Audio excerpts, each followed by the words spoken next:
துறை ஆணையர் அவர்கள் கடந்த 14ஆம் தேதி தமிழ்நாடு முழுவதும் இருக்கக்கூடிய அரசு கலை மற்றும் அறிவியல் கல்லூரி முதல்வர்களுக்கு ஒரு சுற்றறிக்கை அனுப்பியிருக்கிறார். அதை போலவே உயர்கல்வித்துறையினுடைய செயலாளர் அவர்கள் தமிழ்நாட்டில் உள்ள அனைத்து பல்கலைக்கழகங்களுடைய பதிவாளர்களுக்கும் ஒரு சுற்றறிக்கை அவர் அனுப்பியிருக்கிறார். இந்த சுற்றறிக்கை ஜூலை மாதம் 28ஆம் தேதி தமிழ்நாடு அரசாங்கத்துடைய தலைமைச் செயலாளர் தலைமையில் நடைபெற்ற சட்டம் ஒழுங்கு கூட்டத்தில் எடுக்கப்பட்ட முடிவின் அடிப்படையில் இந்த சுற்றறிக்கை அனுப்பப்படுவதாக இருவருமே குறிப்பிட்டிருக்கிறார்கள். இதிலே குறிப்பாக இடதுசாரி மாணவர் இளைஞர் அமைப்புகள், காக்ரோச் ஜனதா பார்ட்டியை சார்ந்தவர்கள், அந்த அமைப்பை சார்ந்த மாணவர்கள் போராட்டத்தில் கலந்து கொள்வதை கண்காணிக்க வேண்டும் என்று அதிலே குறிப்பிட்டு அந்த உத்தரவு என்பது வெளியிடப்பட்டிருக்கிறது. இத்தகைய ஒரு உத்தரவை மார்க்சிஸ்ட் கம்யூனிஸ்ட் கட்சியின் சார்பில் வன்மையான கண்டனத்தை தெரிவிச்சுக்க விரும்புகிறேன். இடதுசாரி கட்சிகள் தேசிய அளவில் அங்கீகரிக்கப்பட்ட கட்சி, சட்டமன்ற நாடாளுமன்ற உறுப்பினர்கள் இருக்கிறார்கள். இந்த நாட்டினுடைய விடுதலைக்காக போராடிய கட்சி, இந்த நாட்டினுடைய முன்னேற்றத்திற்காக வளர்ச்சிக்காக தியாகங்களை செய்திருக்கக்கூடிய கட்சி. அந்த கட்சியினுடைய மாணவர் இளைஞர் அமைப்புகள் மட்டும் போராட்டத்தில் கலந்து கொள்ளாதது சம்பந்தமாக கண்காணிக்க வேண்டும் என்று தலைமைச் செயலாளர் தலைமையில் நடைபெற்ற கூட்டத்தில் முடிவெடுக்கப்பட்டிருக்கிறது என்று சொன்னால் இது முழுக்க முழுக்க சட்டவிரோதமானது. குறிப்பாக இடதுசாரிகளை ஒடுக்க வேண்டும், இடதுசாரி மாணவர் இளைஞர் அமைப்புகளை ஒடுக்க வேண்டும் என்கிற நோக்கத்தோடையே இந்த வழிகாட்டல் என்பது தலைமைச் செயலாளரால் கொடுக்கப்பட்டிருக்கிறது என்று நான் குற்றம் சாட்டுகிறேன்.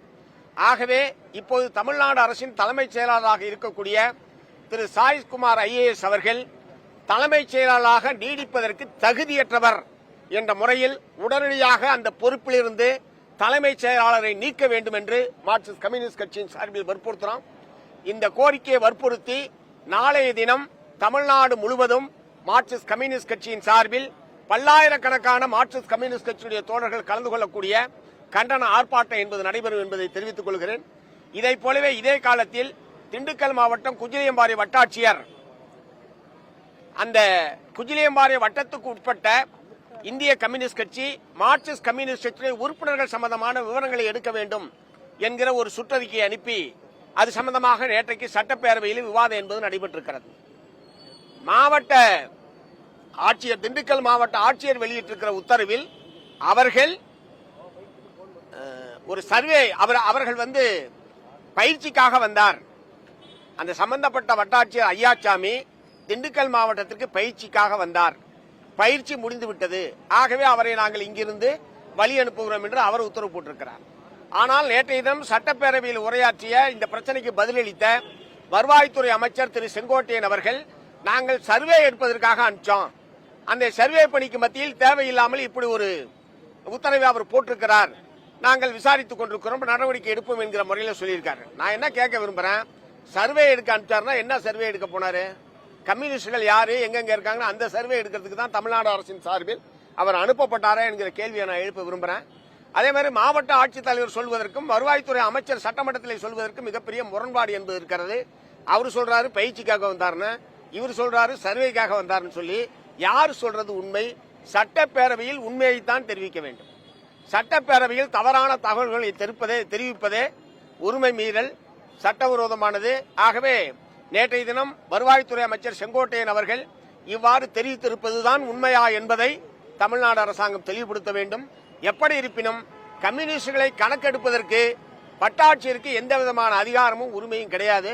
ஒரு சட்டவிரோதமான செயல். கம்யூனிஸ்டுகளை அச்சுறுத்தி பார்க்க வேண்டும் என்று அவர்கள் முடிவு செய்திருக்கிறார்களா என்கிற கேள்வியை நான் எழுப்ப விரும்புகிறேன். ஆனால் பிரிட்டிஷ்காரன் ஆட்சி காலத்தில் இருந்து பிரிட்டிஷ் ஏகாதிபத்தியத்தை எதிர்த்து போராடி வெற்றி பெற்றிருக்கிற இயக்கம் செயல்பட்டுக் கொண்டிருக்கக்கூடிய மார்க்சிஸ்ட் கம்யூனிஸ்ட் கட்சி. ஆகவே அதை கணக்கெடுப்பது என்பதெல்லாம் வட்டாட்சியர் மட்டத்தில், அவருக்கு அவ்வளவு பெரிய வானளாவிய அதிகாரமாக வழங்கப்பட்டிருக்கிறது வட்டாட்சியருக்கு. அவர் எப்படி ஒரு அரசியல் கட்சியினுடைய உறுப்பினர்கள் யார் யார் என்று கணக்கெடுக்கிற உத்தரவை வெளியிட முடியும்? ஆகவே அது சம்பந்தமாக உடனடியாக நடவடிக்கை எடுக்க வேண்டிய மாவட்ட நிர்வாகம், மாநில அரசாங்கம் எந்த நடவடிக்கையும் எடுக்கவில்லை. எங்களை போன்றவர்கள் முதலமைச்சருடைய கவனத்துக்கு கொண்டு வந்த பிறகுதான் இந்த இடமாறுதல் என்பது இப்போது நடைபெற்றிருக்கிறது. இந்த இடமாறுதலை ஒரு தண்டனையாக மார்க்சிஸ்ட் கம்யூனிஸ்ட் கட்சி ஏற்கவில்லை. இரண்டாவது, மாவட்ட ஆட்சியர் சொல்லியிருக்கிற காரணமும் அவர் பயிற்சிக்காக வந்தார், பயிற்சி முடிந்து விட்டது, ஆகவே சென்னைக்கு அனுப்பிவிட்டோம் என்றுதான் அவர் சொல்லியிருக்கிறார். ஆகவே இப்படி ஒரு தவறை இழைத்த இப்படி ஒரு குற்றத்தை இழைத்த வட்டாட்சியர் மீது நடவடிக்கை எடுக்க வேண்டும் என்பதுதான் மார்க்சிஸ்ட் கம்யூனிஸ்ட் கட்சியின் கோரிக்கை. ஆகவே இடமாறுதல் என்பதை ஒரு தண்டனையாக நாங்கள் ஏற்கவில்லை. வட்டாட்சியர் மீது நடவடிக்கை எடுக்க வேண்டும். சாய்குமார் IAS அவர்கள் தலைமைச் செயலாளர் பொறுப்பில் நீடிக்க கூடாது.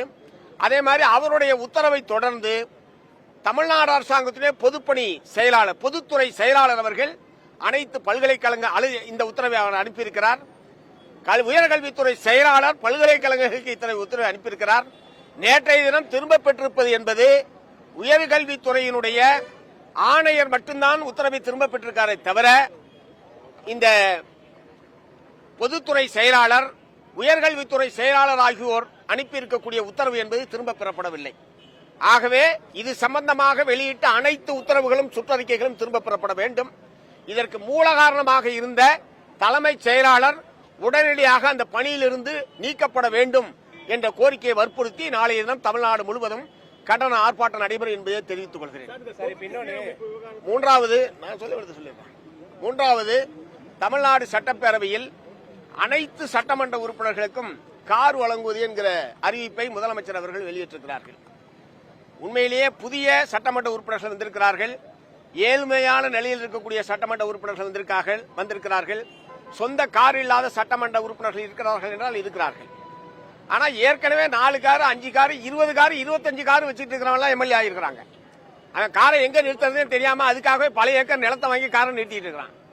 ஆக அனைவருக்கும் கார் என்பது எந்த விதத்திலும் ஏற்புடையதல்ல. உண்மையிலேயே கார் இல்லாத தொகுதியில போய் பணியாற்றுவதற்கு, தொகுதி முழுவதும் சுற்றுப்பயணம் செய்து மக்கள் பணி ஆற்றுவதற்கு கார் வேண்டும் என்பதிலே மாற்று கருத்து கிடையாது. ஆனால் ஏற்கனவே சொந்தமாக பல கார்களை வைத்திருக்கக்கூடிய நபர்களுக்கு எதற்காக அரசாங்க செலவில் கார் வழங்க வேண்டும்? உண்மையிலேயே கார் வாங்க முடியாத, சொந்தமாக வாங்க முடியாத நிலையில் சட்டமன்ற உறுப்பினர்கள் இருக்கிறார்கள் என்று சொன்னால் அவர்களுக்கு அரசு கடன் உதவி வழங்கி அவர்கள் கார் வாங்குவதற்கு உதவி செய்யலாமே தவிர அரசாங்க பணத்தை எடுத்து, அரசாங்கம் ஏற்கனவே நிதி நெருக்கடியில் இருக்கின்றாங்க, கஜானா காலின்னு சொல்லி பல முறை பல அமைச்சர்களும் முதலமைச்சர் உட்பட சொல்லிட்டு இருக்காரு. இத்தகைய சூழ்நிலையில் காருக்காக இவ்வளவு பெருந்தொகையை அனைத்து சட்டமன்ற உறுப்பினர்கள் கார் என்பதை மார்க்சிஸ்ட் கம்யூனிஸ்ட் கட்சி ஏற்கவில்லை. ஆகவே இலவசமாக கார் வழங்குவது என்கிற அந்த முடிவை தமிழ்நாடு அரசாங்கம் மறுபரிசீலனை செய்ய வேண்டும். கடனுதவி வழங்குவது என்கிற முறையில் உண்மையிலேயே தேவைப்படுகிற சட்டமன்ற உறுப்பினர்களுக்கு அரசு வழங்கலாம். என்ன கேட்க விரும்புறேன், இப்ப இந்த விவசாயிகளுடைய கடன் தள்ளுபடி, விவசாயிகளுடைய கடன் தள்ளுபடி பிரச்சனை போயிட்டே இருக்கு. இப்ப 1 லட்சம் ரூபாய் வரைக்கும் வாங்கியிருக்கக்கூடிய விவசாயிகளுக்கு 75,000 கடன் தள்ளுபடி, 1 லட்சம் ரூபாய்க்கு மேல கடன் வாங்கியிருக்கக்கூடிய விவசாயிகளுக்கு வெறும் 35,000 தள்ளுபடி என்று கடைசியாக தமிழ்நாடு முதலமைச்சர் அவர்கள் சட்டமன்றத்தில் அறிவிச்சார். நான் என்ன கேட்க விரும்புறேன், அதுல அனைத்து விவசாயிகளுக்கும் எவ்வளவு வாங்கியிருந்தாலும் ஒரு 75,000 கடன் தள்ளுபடி என்ற முறையில் அரசு அறிவிக்க வேண்டும் என்று எங்களை போன்றவர்கள் தொடர்ந்து நாங்கள் வற்புறுத்தினோம். அனைவருக்கும் அப்படி வழங்க முடியாது, நிதி நிலைமை இடம் தரல என்று அமைச்சர்களின் இடத்தில் தெரிவித்திருக்கிறார்கள். சட்டப்பேரவையில் கேட்கிற போது அப்படித்தான் பதில் சொல்லியிருக்கிறார்கள். விவசாயிகளுக்கு கொடுப்பதற்கு அரசிடம் பணம் இல்லை, ஆனால் சட்டமன்ற உறுப்பினர்களுக்கு அனைவருக்கும் கார் வழங்குவதற்கு அரசிடம் பணம் இருக்கிறதா என்கிற கேள்வியை தமிழ்நாடு முழுவதும் இருக்கக்கூடிய விவசாயிகள் அரசை பார்த்தும் கேட்கிறார்கள். எங்களை போன்றவர்களை பார்த்தும் நீங்கள் இந்த கேள்வியை எழுப்ப வேண்டும் என்று கேட்கிறார்கள். ஆகவே அனைத்து சட்டமன்ற உறுப்பினர்களுக்கும் கார் இலவசமாக வழங்குவது என்கிற முடிவை தமிழ்நாடு அரசாங்கம் மறுபரிசீலனை செய்ய வேண்டும் என்று மார்க்சிஸ்ட் கம்யூனிஸ்ட் கட்சியின் சார்பில் வற்புறுத்தி கேட்டுக்கொள்கிறேன். தொகுதி மறுவரையில சட்டப்பேரவையில் ஒரு தீர்மானமும் அமித்ஷாவை சந்தித்து கொடுத்துகிற கோரிக்கைகளையும் வேறு மாதிரி இருக்கிறதா விமர்சிக்கிறாங்க. அதுல என்னன்னா தமிழ்நாடு பாதிக்கப்படாம நடவடிக்கை எடுக்கணும் அப்படின்னு தமிழக முதல்வர் தெரிவிச்சிருப்பதாகவும், ஆனா எங்க தொகுதி மறுவரையே கூடாதுன்னு சட்டமன்றத்தில் தீர்மானம் நிறைவேற்றிருப்பதாகவும் 2 மாற்று இதா இருக்கு அப்படிங்கிற மாதிரி ஒரு கருத்து வெளியா இருக்கு. அதை எப்படி பாக்குறீங்க? இல்ல, இப்ப அனைத்து நாடாளுமன்ற உறுப்பினர்களுடைய கூட்டத்தை தமிழ்நாடு அரசின் சார்பில் கூட்டப்பட்டது. எங்களை போன்றவர்கள் அனைத்து கட்சி கூட்டத்தை நடத்தி இந்த தொகுதி மறுவரையறை சம்பந்தமாக விவாதிக்க வேண்டும் என்றுதான் நாங்கள் வற்புறுத்தினோம். அது என்ன காரணத்தினால அரசாங்கம் அனைத்து கட்சி பாராளுமன்ற உறுப்பினருடைய கூட்டம் என்று அவர்கள் அறிவித்தார்கள். அதில் திமுக, அதிமுக உள்ளிட்ட பிரதானமான கட்சிகள் கலந்து கொள்ளவில்லை. அவர்கள் எல்லாம் அதிலே கலந்து கொள்ள வேண்டும், ஒரு ஒருமித்த உணர்வை வெளிப்படுத்த வேண்டும், ஒருமித்த கருத்தை வெளிப்படுத்த வேண்டும் இந்த பிரச்சனையில் என்கிற முறையில் வேண்டுகோள் விடுத்தோம். இருப்பினும் திமுக, அதிமுக போன்ற கட்சிகள் அதிலே கலந்து கொள்ளவில்லை. ஆனால் அந்த நாடாளுமன்ற உறுப்பினர்கள் கலந்து கொண்ட கூட்டத்தில் தொகுதி மறுவரை என்பது வேண்டாம், கூடாது என்பதுதான் ஏகமனதாக நிறைவேற்றப்பட்ட தீர்மானம். அதை அடிப்படையாக கொண்டுதான் தமிழ்நாடு சட்டப்பேரவையிலும் அத்தகைய தீர்மானம் என்பது நிறைவேற்றப்பட்டது. நேற்றைய தினம் முதலமைச்சர் அங்கே வாசித்த அறிக்கையில் நீங்கள் சொல்வதை போன்ற ஒரு மாறுபட்ட நிலை இருப்பதாக ஏற்கனவே தெரிவித்திருக்கிறார்கள். ஆனால் அதற்கு பிறகு அரசின் சார்பில் அமைச்சர் நிர்மல்குமார் அவர்கள் சட்டப்பேரவையில் என்ன தீர்மானம் நிறைவேற்றப்பட்டதோ தொகுதி மறுவரையறை சம்பந்தமாக அதுதான் தமிழ்நாடு அரசாங்கத்துடைய நிலை என்பதை தெளிவுபடுத்தியிருக்கிறார். அதுதான் தொடர வேண்டும், அந்த நிலையைத்தான் வற்புறுத்த வேண்டும் என்பதை இப்போது நான் கூற விரும்புறேன். இந்த பால் கொள்முதல் விலையில ₹3 தான் உயர்த்திருக்காங்கன்னு சொல்றாங்க சார். ஊக்கத்தொகை சேர்த்து தான் அவர் அறிவிச்சிருக்காரு. அது இப்ப 24 தொடர்ந்து போராட்டம் நடத்தப்படும் அப்படின்னு சொல்லி விவசாயிகள் தெரிவிச்சிருக்காங்க சார். பால் கொள்முதல் விலையை அவங்க உயர்த்தி கேட்டுட்டு இருக்காங்க தொடர்ந்து. இல்ல, கால்நடை தீவனத்தினுடைய விலை கடுமையாக உயர்ந்திருக்கிறது. மற்ற எல்லா விதமான விலைவாசிகளும் பெட்ரோல் டீசல் விலை உயர்வு உள்ளிட்ட காரணத்தினால எல்லா பொருட்களுடைய விலையும் உயர்ந்திருக்கக்கூடிய நிலையில் பால் உற்பத்தியாளர்கள் குறைஞ்சபட்ச லிட்டருக்கு ₹10 உயர்த்த வேண்டும் என்கிற எதிர்பார்ப்பிலே தான் அவர்கள் இருந்தார்கள். அந்த கோரிக்கையை தான் அநேகமாக அனைத்து பால் உற்பத்தியாளர் சங்கம் வற்புறுத்தி இருந்தது. ஆக இப்போது தமிழ்நாடு அரசாங்கம் ஊக்கத்தொகை உட்பட சேர்த்து லிட்டருக்கு ₹3 மட்டும் அவர்கள் கொள்முதல் விலையை உயர்த்தியிருப்பது என்பது பால் உற்பத்தியாளர்கள் மத்தியில் கடும் அதிருப்தியை ஏற்படுத்தியிருக்கிறது. ஆகவே இந்த கொள்முதல் விலையை உயர்த்தி அறிவிப்பதற்கு தமிழ்நாடு அரசாங்கம் முன்வர வேண்டும். மார்க்சிஸ்ட் கட்சி போராட்டம், மார்க்சிஸ்ட் கட்சி போராட்டம், வெள்ளட்டும் அரசு, தமிழக அரசு, தமிழக அரசு, தமிழக அரசு, தாவேக அரசு, தமிழக அரசு, தமிழக அரசு, ரத்து செய், ரத்து செய், ரத்து செய், ரத்து செய், சேலம் மாநகராட்சி குடிநீரை, சேலம் மாநகர குடிநீரை சூஎஸ் நிறுவனத்திற்கு, சூஎஸ் நிறுவனத்திற்கு ஒப்பந்தத்தை ரத்து செய், ஒப்பந்தத்தை ரத்து உடனடியாக ரத்து செய். தனியார் எல்லாம் தனியாருக்கு, குப்பை அள்ளுவது தனியாருக்கு, சாக்கடை அள்ளுவது தனியாருக்கு, சாக்கடை அள்ளுவது தனியாருக்கு, குடிநீரும் தனியார் என்றால், குடிநீரும் தனியார் என்றால், குடிநீரும் தனியார் என்றால், குடிநீரும் தனியார் என்றால் மாநகராட்சி யாருக்கு, மாநகராட்சி யாருக்கு? பதில் சொல்லு, பதில் சொல்லு, பதில் சொல்லு, பதில் சொல்லு.